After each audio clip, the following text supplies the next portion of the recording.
¿Qué tal amigos? Bienvenidos a un nuevo video. En esta ocasión quiero hacer un video, quise grabar esto quizá un poco como aficionado a la historia, aficionado a las profecías también obviamente. Personalmente me considero un predicador de la Biblia y estoy aficionado a todo lo que tenga que ver con la historia de la palabra de Dios y también con las profecías.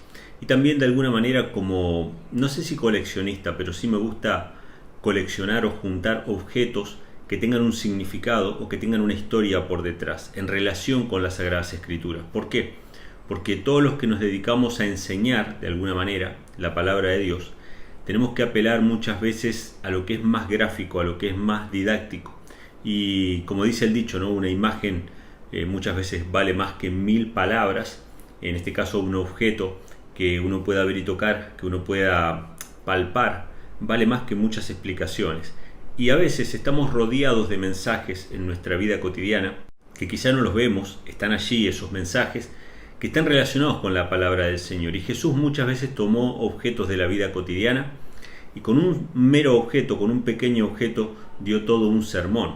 Por ejemplo, Jesús en una ocasión le pidió a los líderes religiosos que le presten una moneda y con solamente una moneda dio una de las enseñanzas más importantes de la historia de la humanidad, que iba a cambiar la historia de la humanidad para siempre, donde él iba a establecer la separación de la iglesia del Estado. Él pidió que le prestaran una moneda, y yo voy a mostrarles a ustedes, para que ustedes puedan verla, una moneda de la época del Imperio Romano. Esta es una moneda probablemente mucho más tardía, todavía no averigüé del todo de qué época es, todavía no tengo claro a qué siglo pertenece, pero entiendo que puede pertenecer al siglo III o IV, ¿sí? De la era cristiana.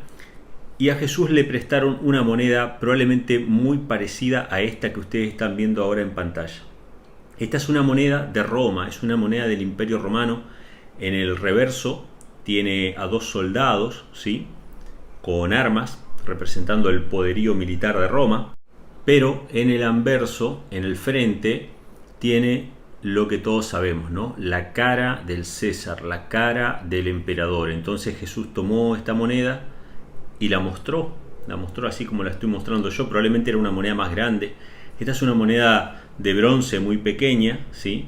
La pude conseguir en una casa de antigüedades. Quería tener en mis manos una moneda romana para poder enseñar, para poder compartir la palabra del Señor con una enseñanza práctica, didáctica, que la gente la pueda entender. Y cuando Jesús mostró la moneda y preguntó ¿de quién es la cara?, todo el mundo gritó a una, ¿no?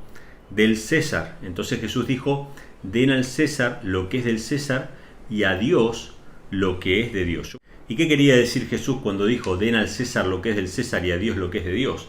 Que había una separación entre la iglesia y el Estado. Habían cosas que le correspondían al César, al gobernante civil, en este caso los impuestos, ¿sí? Y una obediencia limitada, ¿no?, a las cuestiones civiles, sencillamente, y habían cosas que le pertenecían solamente a Dios, que no podían ser dadas al César. Y Jesús con esto obviamente se estaba poniendo en contra incluso a los romanos, que consideraban que todo era del César, que el César era Dios encarnado.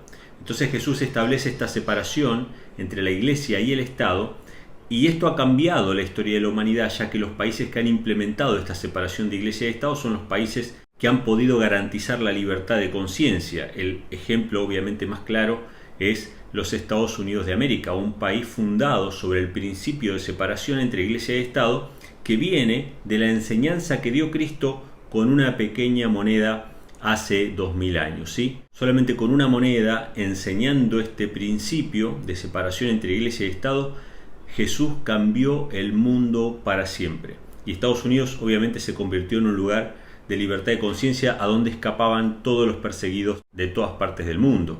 O sea, Estados Unidos hasta hace muy poco tiempo atrás, hasta probablemente mediados del siglo XX, fue el lugar donde constantemente escapaban las personas para comenzar de nuevo, después de la guerra, después de las persecuciones religiosas, etcétera, etcétera. Fue el lugar de la libertad.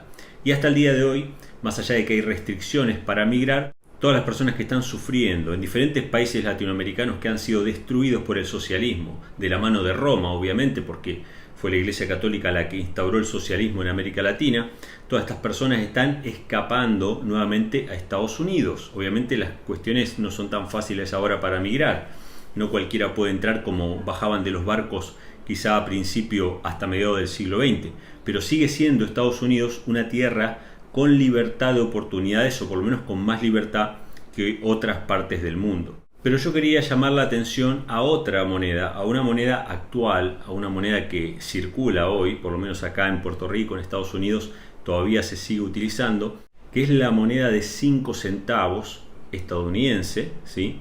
Esta es la moneda que circula acá en Puerto Rico. Cuando la vi dije, tengo que hacer un video con esto. Yo soy aficionado, como les digo, a coleccionar cosas relacionadas con la palabra de Dios o que tengan que ver con la palabra de Dios, con la historia de la iglesia, etc. Y me llamó mucho la atención esta moneda de 5 centavos. Tiene la cara de Thomas Jefferson, uno de los padres fundadores de los Estados Unidos, de la Declaración de Independencia de Estados Unidos, un hombre que ha dedicado su vida a defender la libertad. De hecho, tiene la palabra liberty, ¿sí? Y la frase "en Dios confiamos", que es el lema de los Estados Unidos, y la palabra libertad, una de las palabras más preciosas del mundo, de la lengua española, de la lengua inglesa, no por cómo suena, sino por lo que significa. La palabra libertad es una de las palabras más bellas que existe y muy oportunamente está al lado de la cara de Thomas Jefferson, ¿sí? Esta nación fue fundada bajo los principios de libertad de conciencia y de separación de iglesia y Estado. O sea, esta moneda tiene mucho que ver con la moneda romana, ¿Por qué? Porque acá Jesús tomó esta moneda y dijo: al César lo que es del César y a Dios lo que es de Dios. Y los padres fundadores de los Estados Unidos aplicaron este principio de separación de iglesia y Estado y crearon una nación libre, sin rey y sin papa, ¿sí? Sin una iglesia oficial y sin un monarca absoluto, un gobierno del pueblo y para el pueblo. Pero ¿qué es lo que más me llamó la atención de esta moneda que tiene acá a Thomas Jefferson? Esto tiene que ver con el nacimiento de los Estados Unidos y el futuro de los Estados Unidos. Porque la profecía habla de Estados Unidos de América y habla primeramente como una tierra de libertad donde iba a escapar la mujer. Por ejemplo, en Apocalipsis capítulo 12, la mujer que huyó al desierto para ser sustentada por parte de Dios. Se cumplió parcialmente con los valdenses que se refugiaron en las montañas de los Alpes o en los lugares retraídos de la tierra, pero se cumplió también cuando llegaron los peregrinos a los Estados Unidos para buscar una tierra de libertad, una tierra que estaba prácticamente desierta, más allá de que habían aborígenes que vivían en este lugar, pero que eran obviamente muy pocas personas. Este lugar estaba prácticamente desierto y llegaron los peregrinos para buscar libertad y fundaron una nación basados en los principios de libertad de conciencia y de libertad religiosa. Pero esta misma moneda justamente me llamó la atención, no tanto por la cara de Thomas Jefferson, sino por lo que hay en el reverso. En el reverso de esta moneda aparece ni más ni menos que una bestia, lo voy a decir así para que ustedes entiendan el mensaje. Aparece una bestia de 2 cuernos semejante a un cordero. Y esto realmente a mí me emociona porque veo cómo la palabra de Dios se cumple siempre. Aparece una bestia de 2 cuernos semejante a un cordero que sube de la tierra. Obviamente es el bisonte americano. Este es un animal que está, de hecho, emparentado con el cordero, es de la misma familia de los bóvidos, pero que tranquilamente para el profeta Juan, que estaba en la isla de Patmos, que probablemente nunca en su vida había visto un bisonte, le calce perfectamente la descripción de una bestia de 2 cuernos semejante a un cordero, que es un símbolo de Norteamérica, es un animal muy característico de Norteamérica. Y la profecía de Apocalipsis capítulo 13 dice que esta bestia de 2 cuernos semejante a un cordero terminaría hablando como un dragón y que iba a ordenar a todos los habitantes de la tierra que adoren a la primera bestia, que representa al papado.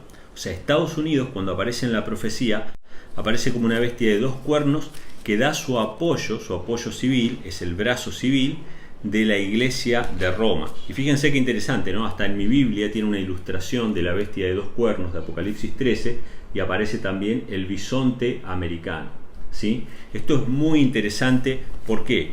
Porque si yo solamente tomo esta moneda, acá hay todo un sermón.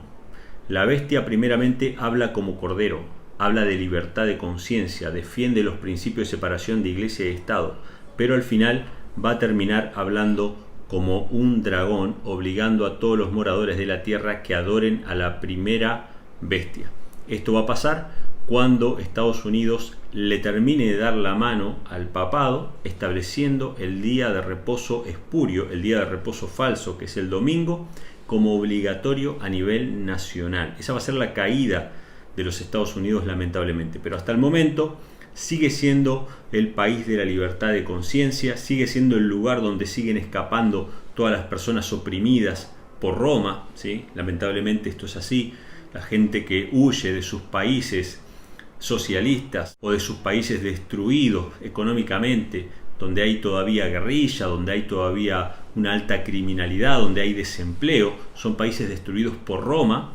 Estados Unidos sigue siendo el país de la libertad que acoge a esos migrantes que van a buscar un futuro mejor. Yo no vivo en los Estados Unidos propiamente dicho, vivo en Puerto Rico, pero he visitado los Estados Unidos, he visto muchos migrantes allá que trabajan en Uber, en taxis, en diferentes lugares, y yo les pregunto exactamente lo mismo a cada uno de ellos, a varios que he entrevistado acerca de las oportunidades que han tenido al llegar a los Estados Unidos, y cada uno de ellos ha contado, ¿no?, lo mucho que trabajaban en sus lugares y no podían prosperar, no podían salir adelante, y cuando fueron a Estados Unidos pudieron salir adelante y ayudar a sus familias, ¿no?, que es básicamente un derecho humano, poder buscar por uno mismo el plato de comida, por uno mismo las cosas que uno necesita, y que lamentablemente el socialismo no está permitiendo que esto suceda en Latinoamérica. Los casos más claros son Cuba, Venezuela, Nicaragua, o sea, varios países que no permiten que la gente tenga libertad económica. Y esto de la libertad económica, mucha gente me critica por hablar acerca de esto, piensa que estoy hablando de política. Lean Apocalipsis 13, ¿qué es lo que hace la bestia? La bestia solamente le permite comprar y vender a los que tengan la marca en la frente o en la mano, ¿sí? La libertad económica es lo primero que ataca Roma, es lo primero que destruye la bestia, para luego continuar atacando la libertad de conciencia y la libertad religiosa. O sea que cuando nosotros remarcamos que se están violentando las libertades económicas, no es porque hablamos de política, es porque estamos hablando de religión, estamos hablando de libertad de conciencia. Porque piensen esto por un momento. Sin propiedad privada no hay libertad de expresión. Grábense esto en su mente, repítanlo, examínenlo, piénsenlo, medítenlo, saquen sus cuentas. Sin propiedad privada no hay libertad de expresión. Si yo quiero predicar el Evangelio, así como lo estoy haciendo a través de YouTube, yo necesito tener un teléfono, necesito tener un trípode, necesito tener un micrófono, necesito cosas, y esas cosas no me las puede dar el Estado. Esas cosas las tengo que comprar yo y tienen que ser mías, porque cuando el Estado te da las cosas, entre comillas, porque no da nada gratis, siempre le sacó a otro para darte a vos, cuando el Estado te da las cosas, te las da bajo ciertas condiciones.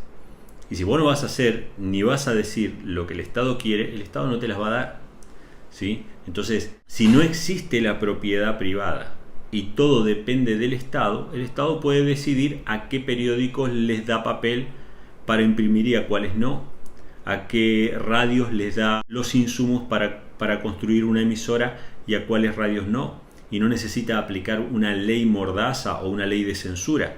La censura se da por sí mismo porque todos los bienes pertenecen al Estado, al colectivo, a la comunidad. Pero si hay propiedad privada, que es lo que odia el Papa, lo que odia Roma, si hay propiedad privada, entonces hay libertad de expresión. Porque yo voy a comprar mi antena, yo voy a comprar mi teléfono, yo voy a comprar lo que fuera y voy a decir lo que yo quiero. Pero si yo no tengo propiedad privada y no tengo medios para dar un mensaje, entonces ese mensaje no va a salir, no va a circular. Si yo quiero imprimir un libro, necesito una imprenta, necesito papel, pero si le tengo que pedir permiso al Estado para comprar papel, ¿ustedes piensan que el Estado me va a dejar decir lo que yo quiera? Evidentemente no. Entonces, este tema de la economía tiene todo que ver con lo religioso, porque el mensaje del Evangelio depende de la libertad de expresión, y la libertad de expresión depende de la propiedad privada. Por eso es que ustedes van a China, y en China no se puede predicar el cristianismo, porque todos los medios de producción pertenecen al Estado y hay una censura y persecución contra los cristianos. Así que fíjense, hermanos, qué interesante esto que nosotros podemos ver en las cosas que nos rodean. Tenemos evidencias a nuestro alrededor del cumplimiento de la palabra de Dios, del cumplimiento de las profecías, y quizá lo hemos visto muchas veces, pasó delante de nuestros ojos, y no nos dimos cuenta de que el mensaje estaba ahí. La segunda bestia de Apocalipsis está claramente identificada, de la misma manera que en la época de Cristo estaba identificado el César, que trataba de ocupar el lugar de Dios y que persiguió a la iglesia de Cristo durante muchos siglos. De la misma manera nosotros hoy podemos ver con nuestros ojos, en pequeñas cosas, en pequeños detalles como este, que la palabra de Dios siempre se cumple. Las profecías se están cumpliendo delante de nuestros ojos y Dios quiere, hermanos, que estemos preparados y firmemente anclados en la palabra del Señor. Les mando un abrazo a todos, espero que este video les haya gustado. Déjenme acá abajo todos sus comentarios, qué piensan acerca de esto. Compartan este video con sus amigos, suscríbanse al canal y Dios mediante nos estaremos encontrando en un próximo video.